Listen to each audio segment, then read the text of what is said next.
Dans ce nouveau numéro d'Entre Terre et Mer, on vous parle des scaphandriers. Pour beaucoup d'entre nous, la plongée sous-marine est synonyme de jolis fonds, de poissons colorés, mais pour une poignée de professionnels aguerris, c'est une plongée en eau trouble. Les scaphandriers effectuent des travaux complexes, mais aussi interviennent pour notre sécurité et nous les avons suivis sur différents sites. Voyons dans quelles conditions extrêmes et dans quel contexte l'on fait appel à ces métiers où le risque est permanent.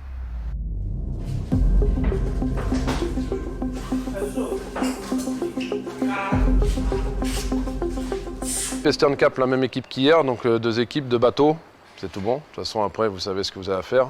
Nettoyage, il reste quoi? Un sea chest? Un sea chest, et puis il y avait Aldric là, ces fameuses prises auxiliaires là, c'est ça, mais qui se trouvent en fait en dehors de l'eau. Karcher, ça marche pas sur l'envêtement comme on a dit hier. En brosse tournante, on oublie, donc on prend tout ce qui est éponge, enfin tout ce qui est gratounette. Pour le Eastern Cape, c'est une entrée en Nouvelle-Zélande. Là-bas, il y a le phytosanitaire, la quarantaine. On a un document spécifique. Aldric, toi, dès que tu rentres, tu te mets sur le rapport.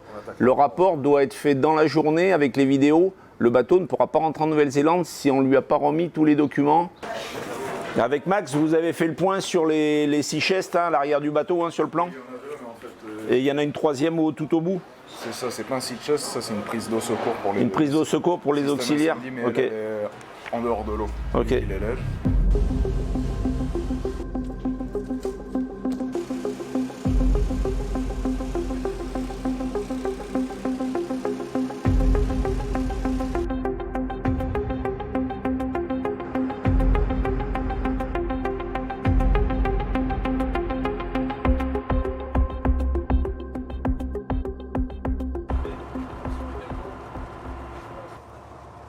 Les équipes se préparent, chacune avec leurs tâches bien précises.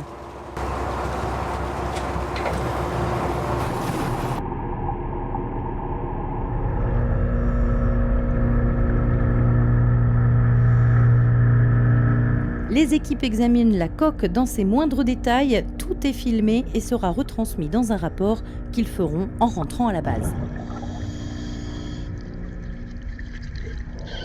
C'est un nettoyage que l'on doit exécuter en fait pour l'acceptation de ce navire, qui est un navire externe international, qui est venu donc déposer du minerai ici en Nouvelle-Calédonie, et il repart après sur la Nouvelle-Zélande. La Nouvelle-Zélande aujourd'hui a des normes phytosanitaires pour l'acceptation des navires, donc ils n'acceptent pas certaines algues, certains coquillages qui se trouvent sous la coque, normal pour préserver ni plus ni moins l'habitat naturel qu'ils ont chez eux.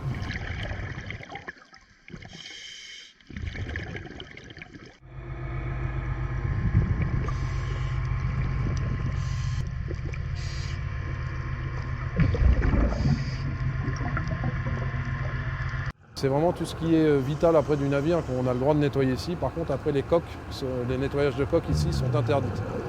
Les seuls moments où on peut faire des nettoyages de coques, c'est en dehors du lagon et un certain nombre de nautiques en mer. Donc c'est quelque chose qui ne se fait pas ici. Aujourd'hui, je suis en surface, je gère toute la sécurité pour les plongeurs. Donc, on note l'heure des anneaux, l'heure à laquelle les plongeurs sortent, on gère les paniers aussi, les paniers de sécurité. Alors, là, en l'occurrence, on n'est pas embêté parce qu'il n'y a pas suffisamment de profondeur. Et après, c'est de l'assistance, donner le matériel aux plongeurs, surveiller leur bulle en surface, s'il y a besoin d'un certain matériel, les plongeurs remontent, on lui donne le matériel. C'est de l'assistance aussi, en plus de la sécurité. Et après, c'est surveiller les bulles du plongeur, savoir toujours où ils sont, savoir ce qu'ils font. Et en dessous là, je vais lui dire de remonter s'il te plaît. Là, ça fait exactement 45 minutes que je suis sous l'eau. Et puis je suis remonté parce que j'étais en réserve. Du coup, il y a solution marine, il y a des algues qui poussent sur l'hélice. On a frotté avec des éponges et la bouteille. Ça fait bientôt 7 ans que je suis scaphandrier. Je suis chef de chantier à la SCADEM depuis 4 ans. Moi, à la base, j'étais dans la marine nationale. J'ai toujours évolué dans le domaine maritime. Je suis parti 2 fois en France pour faire le cours de classe 2A et puis avec plein de formations complémentaires. Il faut aimer quoi. J'aime bien travailler sous l'eau, c'est une passion avant tout. C'est pour ça qu'au bout de 7 ans, je suis toujours là.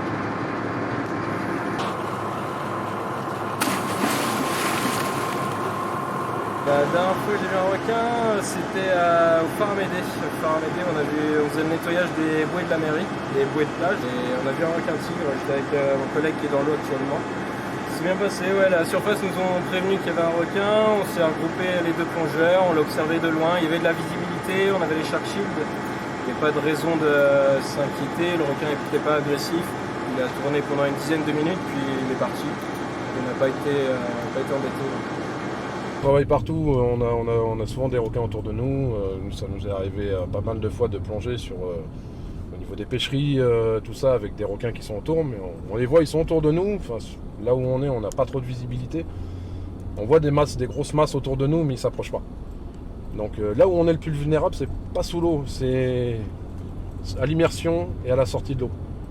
Le plus gros que j'ai vu lors d'une expertise, 3,50 m, un bulldog de 3,50 m. Ouais. Qui est venu me secouer mon bloc de plongée il y a quelques années de ça. Le Shark Shield, Shark Shield, bouclier anti-requin, ça a été inventé par un Australien qui a eu une jambe arrachée par un grand blanc et qui a consacré une partie de sa vie à fabriquer un appareil qui marche bien, qui n'a pas 100% d'efficacité. Hein. Mais nous, le peu d'approche de requins qu'on ait eu très très près, ils partent tout de suite. Ils n'apprécient pas du tout l'onde qui sort de l'antenne. Donc c'est un boîtier électronique qu'on charge tous les soirs. Il ne faut pas oublier de le mettre en route quand on part. Hein. Celui-là, il faut que je le charge. C'est pour ça que je l'ai pris, il est là. Il y a des scaphandriers avec des gros casques lourds qui ont fait l'histoire de la plongée en Nouvelle-Calédonie. Hein. Avant-guerre, toute la construction des ouvrages, c'était des scaphandriers, ce qu'on appelait les pieds lourds. Pourquoi? Ils avaient des grosses chaussures plombées parce qu'ils avaient de l'air dans leur combinaison qui était complètement sèche. C'était des volumes constants. Et donc la combinaison était gonflée d'air avec le casque. Et ils avaient des poids énormes sur la poitrine et sur les chaussures qui leur permettaient de rester au fond. Sinon, ils auraient flotté comme des bouchons. Ça, c'était les chaussures de scaphandrier d'époque. C'est hyper lourd, c'est du plomb. Au bout, c'est du laiton. Et ils se servaient de ces chaussures quand ils découpaient des rivets, que le rivet n'était pas bien parti, quand ils avaient le chalumeau, ils donnaient des grands coups de chaussures dans les rivets pour les faire sauter. Donc c'était un outil de travail aussi. Bon. Nous on a des chaussures à l'identique mais en caoutchouc, avec des lacets et avec des semelles plombées dans la chaussure. Donc qui sont déjà plus souples, qui ne sont pas comme ça, parce que ça c'est un peu archaïque, mais c'est l'histoire de toute la plongée professionnelle d'époque. On a la base du scaphandre que tout le monde connaît, bon bien sûr un peu plus évolué, mais à l'époque tout le monde connaît le grand casque bien rond tout en laiton et en cuivre, qui est ce qu'on appelle du volume constant. Le scaphandrier est dans une combinaison entièrement étanche, fait rentrer de l'air en permanence dans le casque, ce qui fait également gonfler un petit peu la combinaison. Et on a après ce qu'on appelle ici, après la soupape, l'échappement, qu'on vient régler en fonction de ce qu'on a besoin, de ce qu'on veut retenir, de ce qu'on veut faire circuler comme flux d'air. Ça reste un système un peu différent de la plongée classique en scaphandre, donc en volume variable. Parce que le fait d'avoir de l'air en fait, qui est insufflé en permanence, et dans le casque et une partie un peu dans la combinaison, fait qu'on doit être beaucoup plus lesté. Après, vous avez donc du coup l'évolution qui est arrivée dans les années 60, plus exactement en 1966, ce qu'on appelle le volume variable. Un détendeur est greffé sur le casque, où à l'intérieur, vous allez pouvoir voir ce qu'on appelle le groin, qui part du nez, qui englobe l'intégralité nez, bouche, et ça revient. Dedans, vous allez trouver donc du coup la sortie du détendeur qui se trouve au fond. Donc là, le scaphandrier va utiliser l'air qu'il a besoin, c'est-à-dire c'est pas du constant. C'est comme un détendeur que vous avez en bouche en plongée sur l'apparence scuba. Et ensuite, après, vous avez une soupape qui se trouve ici sur la droite, qui est, elle, faite pour quand vous insufflez de l'air dans le casque, pour faire une surpression, pour, avant toute chose, ce qu'on appelle le free flow, qui se trouve ici. Vous insufflez en fait dans un petit tube, ici, qui est percé, avec plein d'air, pour déjà faire chasser la buée que vous pouvez avoir sur la vitre. Faire une surpression dans le casque déjà pour vous apporter de l'air, pour vous rafraîchir un peu, déjà d'une part un petit peu la face, parce que là-dedans vous êtes entièrement étanche, comme là.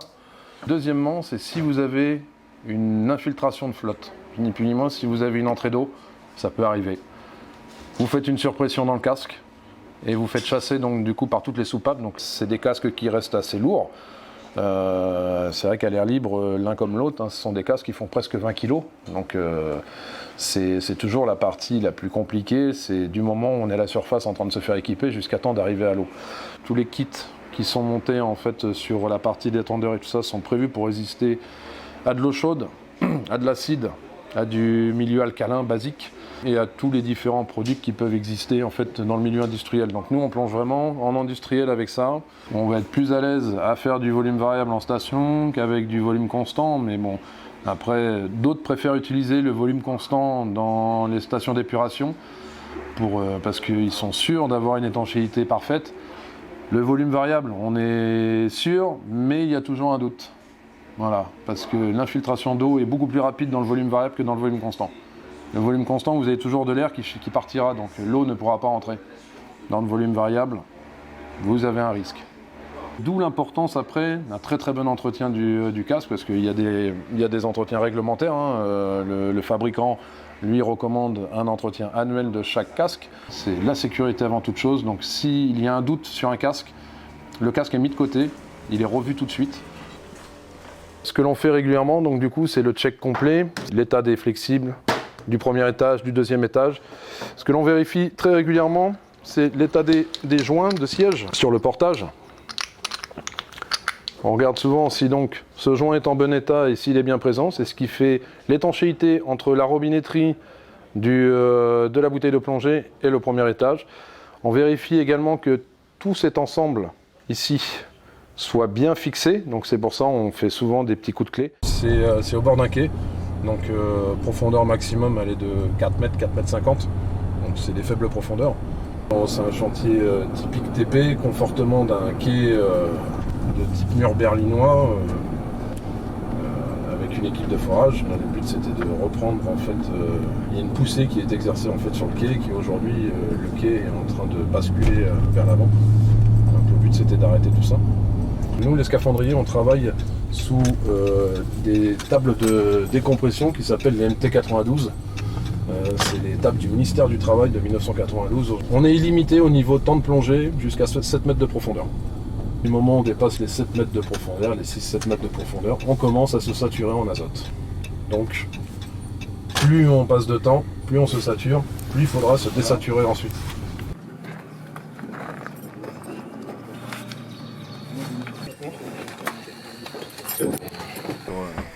Exactement, c'est rien de refaire.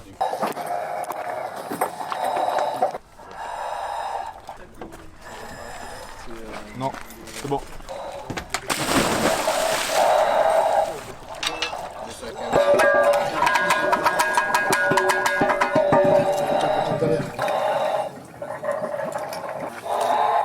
On un petit peu.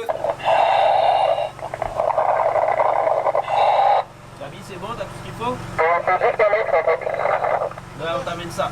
C'est alors un travail d'équipe qui s'engage. Sous l'eau, le technicien est complètement tributaire de la surface, pour sa sécurité bien sûr, mais aussi pour ses outils. À 4,50 m de profondeur, impossible d'amener une caisse à outils.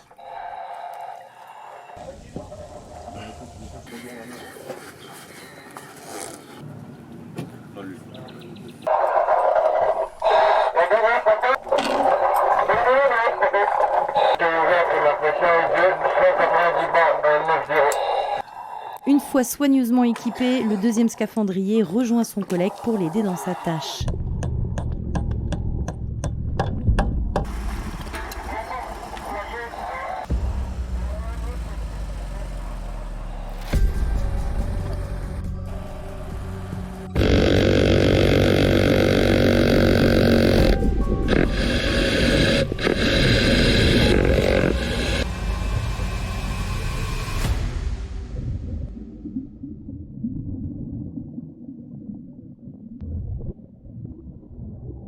La mécanique de travail se met vite en place avec toujours la même attention et la même rigueur. Jusque dans les mesures qui sont faites au pied à coulisses. Précision oblige.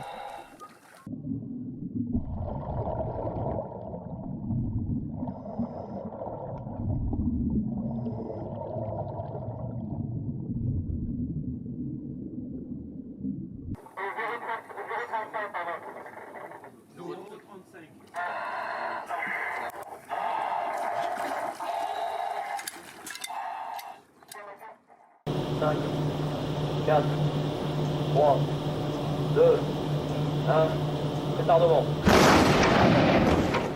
Donc voilà les clichés de la guerre du Golfe. Donc là je suis en photo sur une LUGM 145. On met la charge explosive dessous. On ne va surtout pas dessus parce que si on touche une corne, eh ben la mine explose. Donc ça c'est 1991, mine LUGM 145, mine irakienne, fabrication soviétique. C'est un métier dangereux. Que ce soit KNS, la SLN ou Vallée, on plonge dans des canalisations pour aller faire des inspections. La SLN, on inspecte tous les ans une canalisation incendie qui fait 120 mètres de long et c'est dans le noir complet dans un tuyau. Alors, il faut que nos scaphandriers, d'abord, on ne demande que du volontariat. Des fois, il y a des gens qui ne sentent pas d'aller dans un tuyau. On demande qui veut faire l'inspection du tuyau d'incendie de la SLN. Eh ben, on a beaucoup de volontaires parce qu'il y a des gens qui aiment bien plonger dans des tuyaux. C'est comme ça, il ne faut pas être claustrophobe. Hein.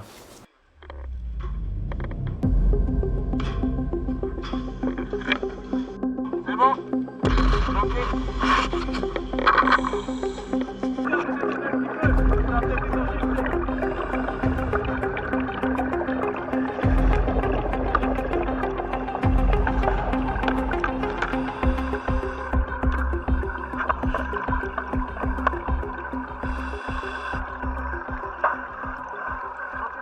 Il n'y a pas d'intervention si on a un doute sur une intervention. Si on doit intervenir, qu'il y a une phase de l'intervention qui n'a pas été analysée en risque, on ne la fait pas, on la reporte.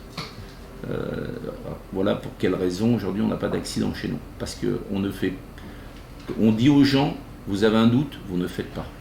Ça ne sert à rien de prendre des risques. Chaque fois qu'on essaye de faire quelque chose qui n'était pas prévu, on va à la catastrophe. Donc nous, les consignes sont très strictes. Sécurité avant tout, le travail après. D'autres professionnels très concernés par la sécurité utilisent des scaphandres. Ce sont les pompiers de la sécurité civile. Nous les avons suivis lors d'un exercice en situation. Deuxième rideau, premier incône. Donc, ce que tu vas faire, il y a le feu au niveau de ce local qui est là. Ok. Donc ici, dans le garage du coup. Deux personnels qui sont encore positionnés donc, dans la piscine. Ouais. Ok. Vous allez me les chercher, vous allez faire une vérification, les deux vous me les ramenez et on met tout le monde en personnel là-bas, positionné de l'autre côté. Ok.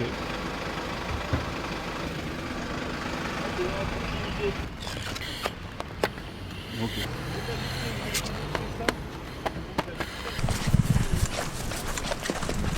Après, il y a dit procéder à vérifier, voir si c'était pas à l'intérieur, peut-être des bureaux ou des locaux.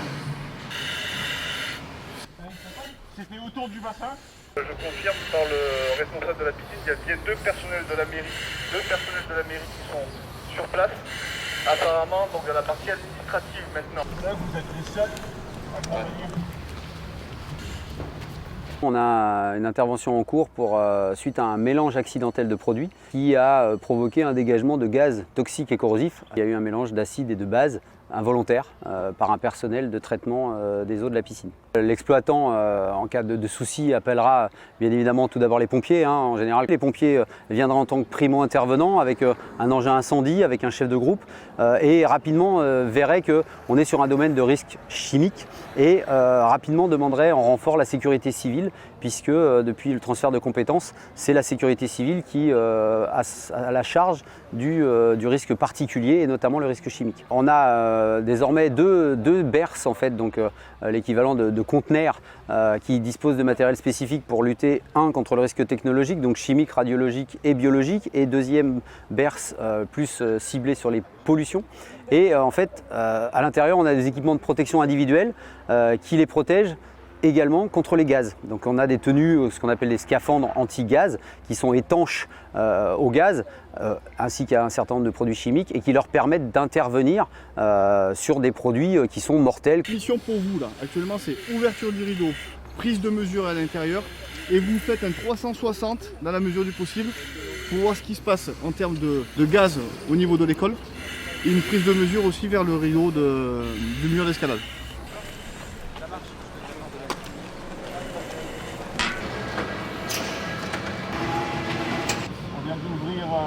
Le grillage, on va rentrer à l'intérieur du local. On fait une mesure ici. Affirmatif pour le chlore. Rectification. Détection ammoniac. Alarme numéro 2. Restez à environ 2 mètres de l'ouverture au vent. Oui, bien reçu. Donc vous continuez votre reconnaissance comme demandé initialement. Vous faites le tour du bâtiment, vous faites des prises de mesure vers l'école, des prises de mesure vers le Dans la commune de Nouméa, pour une fumée suspecte qui sortait dans les sous-sols de la piscine de Magenta. Donc arrivé sur les lieux, la piscine en fait elle n'est pas en exploitation, il y avait 2 techniciens de maintenance à l'intérieur, donc elle est fermée au public. Sur un des côtés nous avons un établissement scolaire et sur l'autre côté on a un mur d'escalade. L'établissement scolaire, les personnes elles ont été confinées et dans le mur d'escalade il est fermé. Les 2 requérants ont été retrouvés, donc aujourd'hui la situation ne concerne que la fuite de produits indéterminés. On a affaire à des produits chimiques qui servent à la maintenance des eaux de baignade, donc le danger principal reste le chlore. Ça c'est la situation. La mission sera d'engager une équipe ROCO en tenue type 1. Les pompiers sont toujours en binôme mais chacun sécurise l'équipement de protection de son coéquipier. C'est des tenues qui sont testées en laboratoire pour, face à tous les produits chimiques existants ou presque, on détermine le temps à partir duquel le produit va être capable de passer à travers la tenue. Et c'est ça qui va fixer le niveau de qualité et donc de résistance de la tenue. Donc les tenues que nous utilisons sont résistantes d'un produit à l'autre de 15 minutes jusqu'à plus de 4 heures sur tous les produits chimiques qui ont été testés. Et le personnel qui est dedans, à l'intérieur de ces tenues, comporte un appareil respiratoire isolant parce que effectivement il est dans une bulle étanche, donc il respire de l'air grâce à un appareil respiratoire qui est à l'intérieur pour être également protégé contre l'attaque éventuelle corrosive du gaz dans lequel le scaphandrier est amené à intervenir. C'est maintenant qu'interviennent les scaphandriers qui résistent au gaz et aux produits chimiques.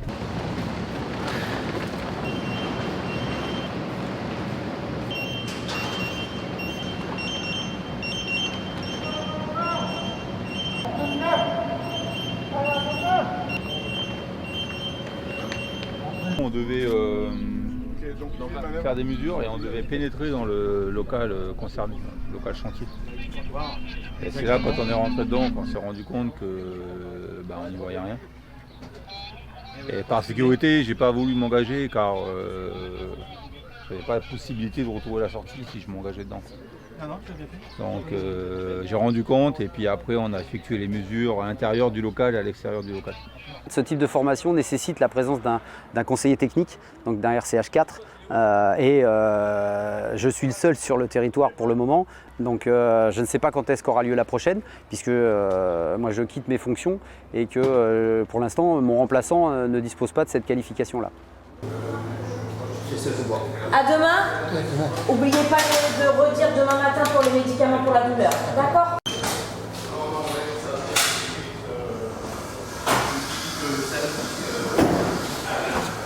Le caisson hyperbare que vous voyez ici, c'est un Comex 1800, 1,80 m de diamètre.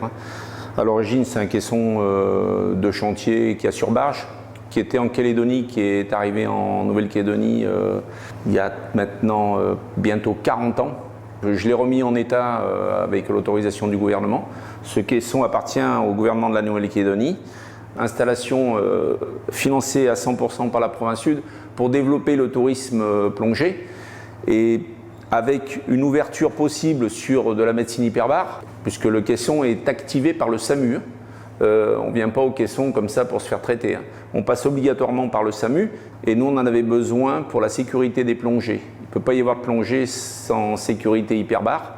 La Calédonie n'avait pas de sécurité hyperbare, donc travaux sous-marins donc à risque, plongée à risque, tout ce qui est club de plongée associatif ou professionnel n'avait pas de sécurité hyperbare. On a mis ce caisson en fait pour l'intérêt général, pour tout le monde. À la différence que maintenant on fait plus de médecine hyperbare, bien que l'accident de plongée c'est un acte médical de médecine hyperbare d'urgence. À part que maintenant on fait plein d'autres actes que l'accident de plongée. Et maintenant il y a 99% de traitements hyperbares autres que les accidents de plongée. Accident de plongée étant complètement marginal, 1% dans l'année, pas plus. Le caisson de décompression est un outil qui peut sauver des vies. Utilisé pour les accidents de plongée, il est devenu aujourd'hui un outil indispensable pour la santé en Nouvelle-Calédonie. Et c'est ce que nous verrons dans un prochain numéro d'Entre Terre et Mer. À bientôt.